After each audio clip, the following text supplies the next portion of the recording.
I wish I was lying to you guys when I tell you guys this is the first time that I've tried to shoot this video. I've probably shot this exact YouTube video literally like 10 times. I'm like so nerve-wracked in trying to post this because this is quite frankly our first gear review, which is long overdue. I'm excited for it 100%. And like I just having this like technical issue with like the mic static free. Anyway, it was a big old thing. We got everything ironed out and I'm super excited. And today we're talking about none other than the EOS R. I'm probably covering up the name. Today we're talking about none other than the EOS R. Those that just wants to skip past me talking and fucking up on everything and just want to know the specs of this camera because you're in the market for a camera, here we go. The sensor is a 30.3 megapixel sensor. There's more than 5,500 autofocus points, so it's good. Mechanical and electronical, it only has a burst of 8 FPS. It does do 4K up to 30 FPS. When it comes to slow motion, it only has the ability to do 120 in 720p, which is fucking insane in 2026. No IBIS, one card slot. It does have C-Log, and it's a RF mounting system. So many of you guys are probably gonna be like, why in the hell are you talking about a 7-year-old camera? The fact is, there's only one other camera that I used for the entirety of me building the media company, and that's the M50. And we're gonna get into that camera, I promise you that much.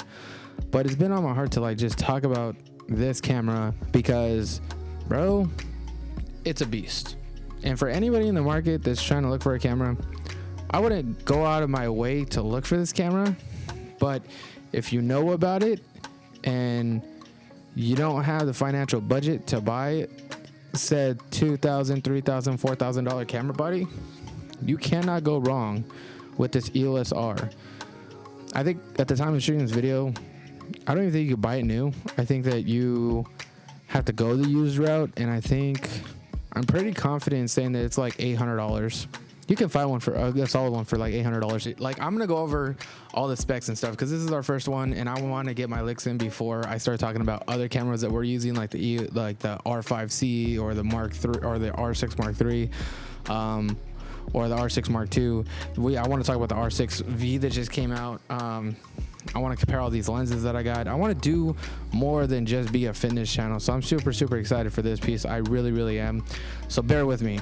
You're looking at a 30.3 megapixel sensor, full frame, not APS-C. So, you know, like obviously with it being a full frame camera or a full frame sensor, you're going to do better in low light in comparison to like the M50 that has the APS-C sensor.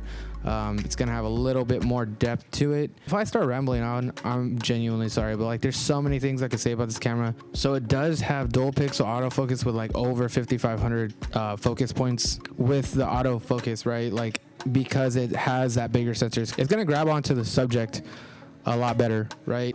One of the best things I would say about this camera is it does have C-Log inside of it, which is amazing. C-Log is just like a flat profile, so you have mad control over what the image actually looks like in post, especially. It's actually really, really good for color grading, in my honest opinion. It's like, dude, everything you've seen me shoot from like professional grade like footage to like everything you've seen has been on this body or the Canon M50 Mark II. When it comes to C-Log itself, right, you just get more versatility out of the image that you're shooting versus being stuck with what you kind of got as far as like not shooting C-Log. You can throw a LUT on there and completely change the video look, at least in that aspect of things, right? It rocks the RF mounting system, which like I said is really, really good for the image, really bad for your bank account. But that doesn't mean you can't get like an EF to RF adapter. I know Small Rig sells one. I know Viltrox sells one. I know Canon has one, but you're looking at about $150 for the default one. That if you already have like EF glass, that would probably be your best bet, just because then you can convert all of your already purchased glass over to a body like this. But if you have the budget, by all means, bro, go do your thing. I am not that fortunate. I had this paired up, even my M50, I had this paired up with a EF 50mm 1.8. Obviously with the M50 Mark II, it's a EF-M bracket or mounting system, and that is a dead end. This right here, I would call this a feature, but I mean, at the time of this camera releasing, because I think this camera came out in like 2019, something like that, it has a fully articulating screen, right? At that time, I don't think many cameras had it. I don't even want to say that's a feature just because it's on everything. Like, it's like default. Like, I expect all of the cameras that I buy. Now, biggest drawbacks, right? So one, it has 4K, which I probably shouldn't. That was like a benefit, but it caps out at 4K 30, and it has a 1.8 crop factor. So the 1.8 is like a 4 times crop. So that 24 you got is actually like a 43. You don't have IBIS, unfortunately, which it's a good and a bad thing. So it's a bad thing because obviously IBIS is nice when you don't have like a gimbal or anything like that, but IBIS is bad because you get those like wobbly edges, and it's become more prominent in cameras and stuff like that. But so with no IBIS, you get no wobble, but you just gotta be steady, and as long as you get with your hands, like, we'll be good. I've never saw it as like a drawback, to be honest with you. So like, it has only one card slot. I don't know if you can see that. If you're shooting 4K all eye, you will run out of data or space really fast. I mean, I filled up a 512 gigabyte SD card in like 2 hours. If you're shooting IPB, you'd probably get away with it, but I'm not 100% certain what that would do to the image, but we'll make sure to, I'll make a video on it. It's gonna be sick. But so it does have IPB and all eye, which for those that don't know, IPB is just it skips, the sensor skips a couple images and kind of guesstimates the image is going to create based on what you previously shot and what you are about to shoot, or what you are shooting, and then it fills in the gaps. All eye is literally just data, just all the data, bro.